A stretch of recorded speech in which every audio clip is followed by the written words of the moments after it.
ആനശല്യം എങ്ങനെയുണ്ട്? എല്ലാ കാട്ടുമൃഗങ്ങളും ഉണ്ട്. എല്ലാ കാട്ടുമൃഗങ്ങളും ഉണ്ടല്ലേ. ഇതേത് പഞ്ചായത്താണെന്നറിയോ? ചിറ്റാർ പഞ്ചായത്ത്. ചിറ്റാർ പഞ്ചായത്ത്, നല്ല പഞ്ചായത്ത്. സങ്കടമുണ്ട്. കാരണം നമുക്ക് ഈ പഞ്ചായത്തിൽ നടക്കുന്ന ഓരോ വിഷയങ്ങൾ, ഓരോ ദിവസവും ഓരോ സ്ഥലങ്ങളിൽ ഇങ്ങനെ ആന വിഷയം നടക്കുകയാണ്. ആന, കടുവ, പുലി, പിന്നെ കാട്ടിൽ നിന്ന് വരാൻ പറ്റുന്ന മൃഗങ്ങൾ, പുതിയ പുതിയ നാമമുള്ള പുതിയ ഐറ്റങ്ങളൊക്കെ വന്നുകൊണ്ടിരിക്കുകയാണ്. അപ്പോൾ തന്നെ ഇദ്ദേഹത്തിൻ്റെ കൃഷിയിടമാണ്.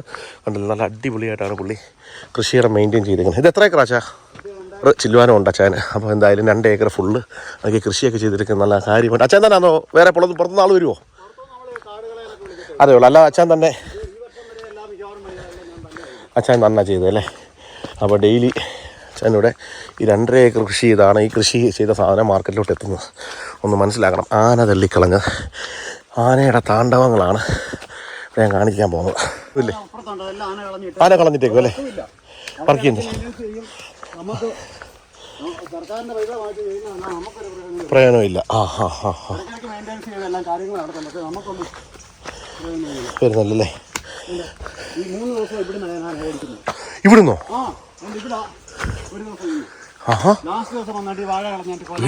വീടിന്റെ ചൂട്ടിലാണ് ഞാൻ വന്നോണ്ട് വീട്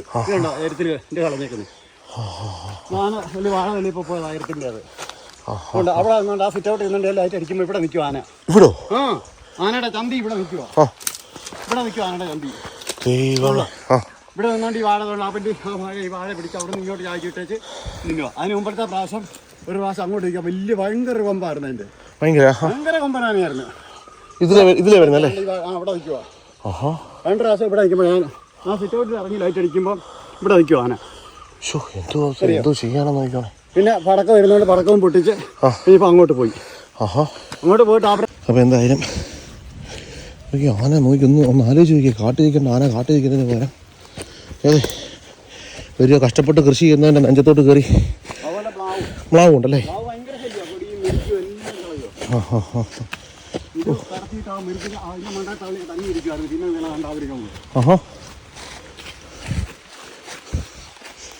എൻ്റെ കാല ആർട്ടിഫിഷ്യലാ. സെൻറ്ററിൽ കൂടെ പോകല്ലേ? ഓ, ഇത് നല്ല ആനച്ചൂരിൻ്റെ മണം ഉണ്ടല്ലോ. ഇതല്ലേ?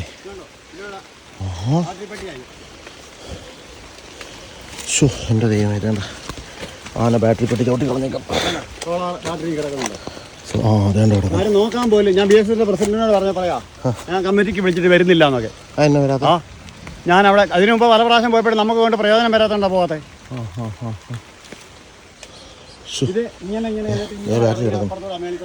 ബാറ്ററി എൻ്റെ സെറ്റപ്പും കാര്യങ്ങളെല്ലാം വേറെ ഒന്നും ഇല്ലല്ലോ. ഇത് മാത്രമല്ലേ ഉള്ളൂ. ഇത് സോളാർ എക്സൈഡിൻ്റെ ബാറ്ററി കേട്ടോ. Certified battery. ലേവലൊന്നും അല്ലല്ലോ, പുതിയ ബാറ്ററി തന്നെ ആണല്ലോ അല്ലേ?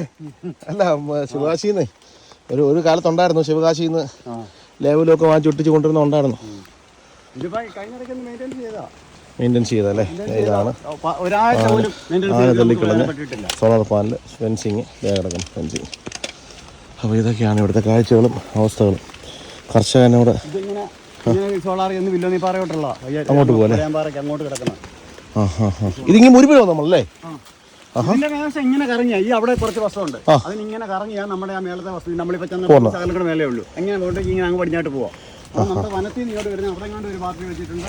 ഇവിടെ ഒരു ബാറ്ററി ഉണ്ട്. 2 ബാറ്ററി ഉള്ളല്ലേ? അത് ജനങ്ങളെ കാണിക്കാൻ ഇല്ലല്ലേ? ഇവിടെയൊക്കെ നിന്ന് സമയങ്ങൾ ചെലവഴിച്ചാ ഈ വാഴയെല്ലാം കണ്ട് അമേരിക്ക ഓടിച്ചിട്ടേക്കുന്നതെല്ലാം കളഞ്ഞാ. അതിന് അന്നേരം ഇവിടെ വന്ന് എത്ര നേരം നിന്നറിയോ? കൃഷി കർഷകന്റെ അവസ്ഥ എന്നൊക്കെ പറഞ്ഞു കഴിഞ്ഞാൽ ഒന്ന് മനസ്സിലാക്കുക.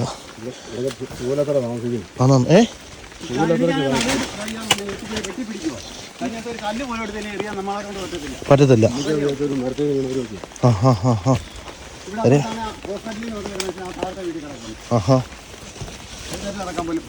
ആശുപത്രിയിൽ നിന്ന് വന്നിട്ടേക്കോ ഓടാൻ പറ്റുമോ? അങ്ങനെ വേണം.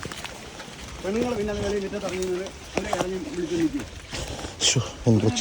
ആ കപ്പിനിടയ്ക്കൂടെ രാത്രി വന്ന് അവിടെ വന്ന് ലൈറ്റ് അടിച്ച് അവിടുന്ന് ആന പിന്നെ പോയത്.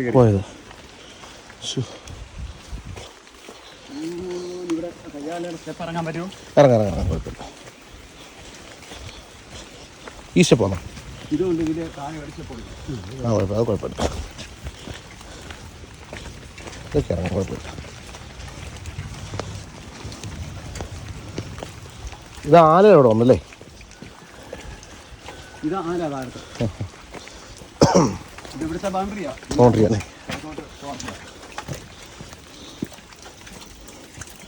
ഓ, ആനയും കൊണ്ട് തോറ്റു അല്ലേ?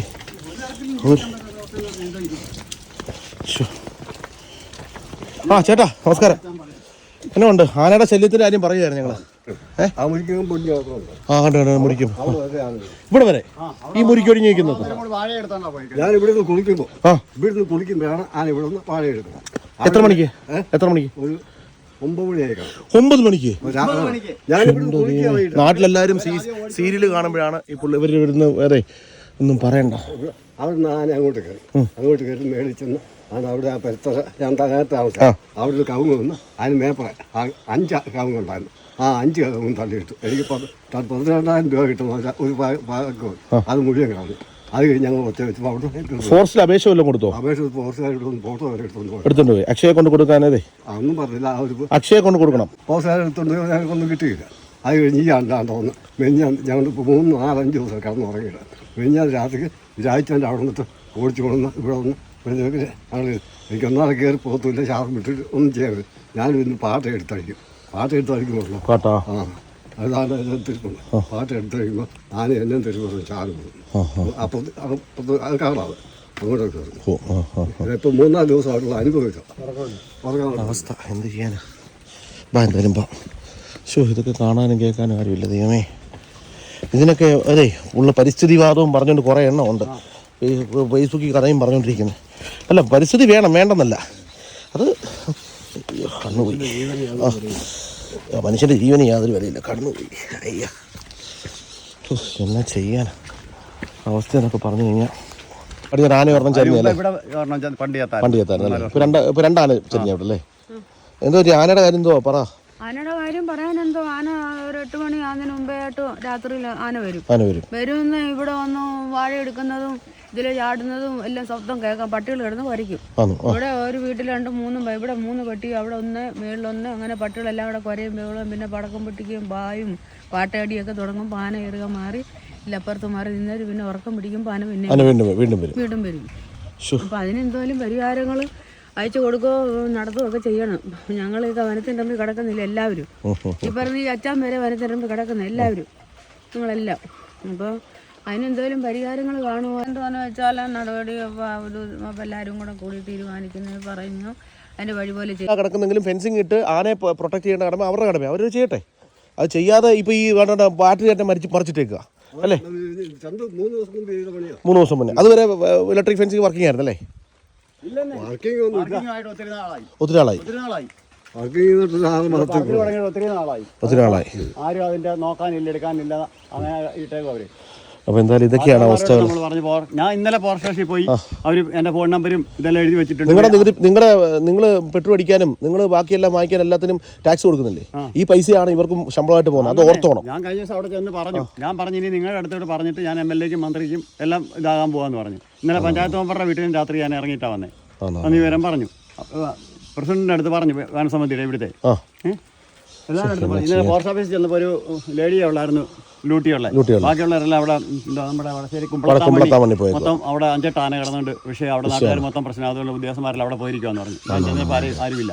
പിന്നെ ആ ഒരാളുണ്ടായിരുന്നു, അവർ എൻ്റെ പേരും അഡ്രസ്സും ഫോൺ നമ്പരും എല്ലാം കുറിച്ച് വെച്ചിട്ടുണ്ട്. ഇനി ആന വരുമ്പോൾ 3-4 ഇടത്തായി. ഞാനിപ്പോൾ മണിയാറുണ്ട്, ഇവിടെ ഉണ്ട്. ഇതെല്ലാം ഓരോ മല കയറി ഇറങ്ങി അങ്ങ് പോവല്ലേ. ഇവരിവിടെ വരുമ്പോൾ ആന അപ്പുറത്തേക്ക്, അവരവിടെ ചെല്ലുമ്പോൾ ആന ഇപ്പുറത്ത് വരും. ചിലപ്പോൾ 2 ദിവസം വരത്തില്ല. നമ്മൾ ഓർക്കാപ്പുറത്തായി ഇത് വരുന്നത്. അത് തന്നെ നല്ല ഉറക്ക സമയത്ത്. ഈ 3 ദിവസം ഞാൻ നല്ല ഉറക്കോ. ആദ്യത്തെ ദിവസം ഉണ്ടാകുന്ന സന്തോഷം അവനെ എന്നെ വന്ന് വിളിക്കുന്നത്. ഞാൻ വെളിവില്ലാതെ എഴുന്നേക്കുന്നത്. കാരണം നമ്മൾ ചിലപ്പോൾ ഒരു 11 മണിക്ക് 15-ക്കൊക്കെ ചിലപ്പോൾ കിടക്കുന്നത്. ആ ഉറങ്ങിയ അടുത്ത രാത്രിക്ക് ഉറങ്ങുന്ന സമയത്ത് എഴുന്നേറ്റ് വന്ന് അത് തന്നെ എല്ലാം മേളിൽ ഇരിക്കുന്ന ഒരു കമുക് തള്ളിയിട്ട് കഴിഞ്ഞാൽ അപ്പുറത്തെ ആ ഓടിന്റെ മണ്ടയ്ക്ക് വീണ് കഴിഞ്ഞാൽ ആ ഓട് നമ്മുടെ തലയിലല്ല വീഴുള്ളൂ. നമ്മളറിയൂ, ഉറക്കത്തിൽ എന്തെങ്കിലും സംഭവിച്ചു കഴിഞ്ഞാൽ അവിടെ എഴുന്നേറ്റ് പോലും വരാക്കത്തില്ല. അതേ അവസ്ഥയാണ് ഇവിടുത്തെ ജീവിതം. കണക്ഷനൊന്നും കൊടുത്തിടുവാണെങ്കിൽ നമുക്ക് കുറച്ച് ആശുണ്ട്. അവിടെ വന്ന് തട്ടിക്കഴിഞ്ഞാൽ അത് തിരിഞ്ഞു പോകും. ഇത് അതിനുള്ള സംവിധാനം പോലും ചെയ്തു തരത്തില്ല, പിന്നെന്തോ നമ്മൾ ചെയ്യുന്നത്? ഓക്കെ, എന്തായാലും നമുക്ക് അടിയന്തരമായിട്ട് ദയവ് ചെയ്ത് ഈ ഒരു കാര്യത്തിൽ പരിഹാരം ഉണ്ടാക്കണം. കാരണം സോളാർ ഫെൻസിങ് ഇട്ടിരിക്കുന്നത് ജനങ്ങൾക്ക്, അതായത് ഇടയ്ക്കിടയ്ക്ക് വന്ന മെയിൻ്റനൻസും കാര്യങ്ങളൊക്കെ ചെയ്യുന്നത്. ഇതിപ്പോൾ 3 ദിവസം മുന്നാണ് തെളിയിട്ടത്. എന്നാൽ തന്നെയും ഈ സാധനം അതായത് റിപ്പയർ ചെയ്യേണ്ട കടമയും ഫോറസ്റ്റിനാണ്. അത് സാറുമാർക്ക് ഞാൻ പറഞ്ഞു തരാതെ തന്നെ സാറുമാർക്ക് അറിയാം. നിങ്ങളെ വിമർശിക്കുമല്ല, നിങ്ങളുടെ അവസ്ഥ എനിക്കറിയാം. നമുക്ക് 24/7 നിങ്ങൾക്ക് ഡ്യൂട്ടിയാണ്. പക്ഷേ ജനങ്ങളുടെ എവിടെയെങ്കിലും ഒരു ഇൻസിഡൻറ്റ് ഉണ്ടായി കഴിഞ്ഞിട്ട് പിന്നെ അയ്യോ പൊത്തോന്ന് പറഞ്ഞിട്ട് കഥയില്ല. നിങ്ങൾ വേണ്ട രീതിയിൽ അത് ആൾക്കാരെ ഡൈവേർട്ട് ചെയ്ത് അത് വേണ്ട കാര്യങ്ങൾ അത്യാവശ്യമായിട്ട് അടിയന്തരമായിട്ട് ചെയ്യണമെന്നാണ്. പിന്നെ അതിനടി വന്ന് കമൻറ്റ് ഇടുന്ന നിങ്ങൾ വരം കയ്യേറി അതാ എന്നൊക്കെ പറഞ്ഞ് കമൻറ്റ് ഇടുന്ന ചേച്ചിമാരോട് ഞാൻ പറയുന്ന ഒരു കാര്യങ്ങളുണ്ട്. ഈ ഒരു അമ്മയ്ക്ക് 60 വയസ്സ് മേലുണ്ട്. ഇദ്ദേഹത്തെ കണ്ടു കഴിഞ്ഞാൽ ഇപ്പോൾ ഏകദേശം ഇദ്ദേഹത്തിന് 70 വയസ്സുണ്ട്. അപ്പോൾ ഇവർക്ക് പ്രായമുള്ളവരാണ്. അപ്പോൾ ഇവർ ഇത്രയും ഈ ഒരു കാലാവസ്ഥയിൽ ഇവരിവിടെ നല്ല ഉഷാറായിട്ടിരിക്കണമെങ്കിൽ അതൊക്കെ നമ്മുടെ പൂർവികന്മാരാണ്. അപ്പോൾ അവർ ഇത്രയും നല്ല സ്ട്രോങ് ആയിട്ട് പിടിച്ചിരിക്കുന്നത്, ഇവിടെ ഇത്രയും കൃഷി ചെയ്ത് ഈ സാധനം മൊത്തം ടൗണിൽ കൊണ്ട് കൊടുത്ത് അവർ നല്ല സ്ട്രോങ് ആയിട്ട് ഇരിക്കുന്നതുകൊണ്ട് മാത്രമാണ് ഇങ്ങനെയുള്ള സാധനങ്ങൾ നമ്മളിലേക്ക് എത്തുന്നത്. അതൊന്ന് മനസ്സിലാക്കുക. ഇവിടെ ആരും കയ്യേറ്റോ കീറ്റോ ഒന്നും ഉണ്ടായിട്ടില്ല. പിന്നെ പണ്ട് കാലത്തെ പഴയ കഥകളൊക്കെ നമ്മൾ ഒന്ന് നമ്മൾ ഓർക്കുകയാണെങ്കിൽ നല്ലതാണ്. കാരണം എന്തുകൊണ്ട് ഇവരിവിടെ വന്നു, ഇവരെ ആരാണ് ഇവിടെ കൊണ്ട് വിട്ടത്? അന്നത്തെ ആ ഒരു ക്ഷാമത്തിൻ്റെ പുറത്തല്ലേ അന്നാണ് അങ്ങനത്തെ ഒരു കഥയുണ്ട്. അപ്പോൾ ആ കഥയൊക്കെ ഒന്ന് ഓർത്താൽ നല്ലതായിരിക്കും എന്ന് കരുതുന്നു. അപ്പോൾ എന്തെങ്കിലും കാണാൻ അടുത്തൊരു വീഡിയോ ആയിട്ട് മില്ലുകാരൻ സൈനിങ് ഓഫ്. പിന്നെ ഒരു കാര്യം, ഇച്ചിരി കയ്യൂക്കും പവറും ഉള്ളവനൊക്കെ ആണെങ്കിൽ അവിടേക്ക് സാറുമാരൊക്കെ വളരെ വേഗത്തിലെത്തുന്നു. ഞാൻ വിമർശിക്കാനല്ല, നിങ്ങൾ മനസ്സിലാക്കുക അവസ്ഥ. പ്ലാവ് വന്നിട്ട് തൊലി തിന്നുക. അതുപോലെ തന്നെ മറ്റേ കൊടി മുരിക്കിന്റെ തൊലി, മറ്റു വൃക്ഷങ്ങളുടെ എല്ലാം തൊലി. ഇത് കൊമ്പിട്ട് അരയ്ക്കുന്നതാണോ കടിക്കുന്നതാണോ എന്തോ നമുക്കറിയത്തില്ല. തൊലി കംപ്ലീറ്റ് കളയുക. അൽബീസ് വെക്കാൻ ഒക്കത്തില്ല. ഒരു വൃക്ഷങ്ങൾ ഇവിടെ നമുക്ക് കറുനാരങ്ങ ഇവിടെ എടുത്ത് നിങ്ങൾ ചിറ്റാറി കൊണ്ട് കൊടുക്കും. ചിറ്റാറി കൊണ്ട് ചന്തയിൽ കൊണ്ട് കൊടുക്കും. കറുനാരങ്ങ ഓണ സമയത്തൊക്കെ അതിന് ഇപ്പം 35-40 രൂപ കിട്ടും 1 കിലോയ്ക്ക് ഉണ്ടെങ്കിൽ. ഇത് മൂട് പിടിച്ചില്ലേ ഞങ്ങൾക്ക് എങ്ങനെ ഉണ്ടാകുന്നേ? ഒരു സാധനം കിട്ടത്തില്ല. ഇപ്പം ഇച്ചിരി അതുപോലെ തന്നെ മലയെണ്ണാന് കുരങ്ങ് തേങ്ങ ഒരെണ്ണം കിട്ടത്തില്ല. എല്ലാ കൃഷിക്കും ഞാൻ 6-7 മൂട് കശുമാവ് നിന്നത് മൊത്തം വെട്ടി കളയുമായിരുന്നു. കാരണം ഒറ്റ പറങ്ങാണ്ടി കിട്ടത്തില്ല. തോട് കിട്ടും നമുക്ക്. പച്ചണ്ടി മൊത്തം ഈ മലയെണ്ണ പൂളി തിന്നിട്ട് ഇതെല്ലാം നമ്മുടെ കിഴക്ക് താമസിക്കുന്നത് നമ്മളിപ്പോ വീട്ടിലെ ആൾക്കാരാ. ആനയുടെ കാര്യം എങ്ങനെ ഉണ്ട്? അമ്മമാരാണ് ഇവരെല്ലാം. ഇപ്പോൾ തുണി കഴുകാൻ പോയി അല്ലേ? കഴുകാൻ പോയിട്ട് വരുന്ന വരവാ. ആനയുടെ കാര്യം പറയുമായിരുന്നു. എങ്ങനെയുണ്ട്? കഴിഞ്ഞ രാത്രിയൊക്കെ വലിയ ബുദ്ധിമുട്ടാ? ഞങ്ങൾക്ക് ഉറക്കം പോലും വരത്തില്ല. ഭയങ്കര ബുദ്ധിമുട്ടാണ്. ഭയങ്കര ബുദ്ധിമുട്ടാ.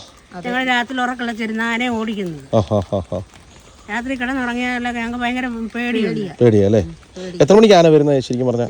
12 മണി മിനിഞ്ഞാന്ന് വന്നത് 12 മണിയായപ്പോൾ രാത്രി അവിടെ വന്നപ്പോൾ 1 മണിയൊക്കെ ആയില്ലേ? ഒരു ദിവസം 3:30 ആയി, ഒരു ദിവസം 1 മണിയായി, ഒരു ദിവസം 9 മണിക്ക്. 12 മണി നേരത്തെ വന്നാണ്. ആന നേരത്തെ വന്നല്ലേ? നേരത്തെ ആ ചേട്ടൻ പറഞ്ഞ 10 മണിയായി, 9 മണി 10 മണിയായപ്പോൾ കുളിച്ചോണ്ടിരുന്നത്. മാറി നിൽക്കുകയാണ്. ആളുടെ ഒച്ച കേൾക്കുമ്പോൾ മാറി നിൽക്കും. ഓക്കെ, എന്നാൽ ശരി, നടക്കട്ടെ. ഓക്കെ, അപ്പോൾ അവസ്ഥകളാണ്. മലയെണ്ണാനും ഉണ്ട്, എല്ലാം ഉണ്ട്. അത് അക്കരെ അയച്ച സ്ഥലമുണ്ട്. അതിനകത്ത് തേങ്ങ മൊത്തവും മലയാണ്. അതുകൊണ്ട് കടയിൽ നിന്ന് കരിക്ക് വാങ്ങിച്ച് ഞങ്ങൾ അരയ്ക്കുന്നത്. അങ്ങനെ ഇവിടെ ജീവിക്കാൻ പറ്റാത്തൊരവസ്ഥയാ. അത് ഈ സോളാർ ഒരുമാതിരി ചാർജ് ആക്കി നമുക്ക് തരുവാണെങ്കിൽ അല്പം ആശ്വാസം കിട്ടത്തില്ല. താഴെ ഇങ്ങനെ കിടപ്പുണ്ട്, താഴെ കിടപ്പുണ്ട്. ആ കമ്പി ഒന്ന് വലിച്ചു കേട്ടോ ഒന്നും ആരും ചെയ്യത്തില്ല. എന്നാ ഇങ്ങനെ എന്തായാലും വല്ലാത്തൊരവസ്ഥയാണ്. അപ്പോൾ എന്തായാലും സാറുമാർ അടിയന്തരമായിട്ട് ഇടപെടണമെന്ന് വിശ്വസിക്കുന്നു. കാണാം. ഓക്കെ.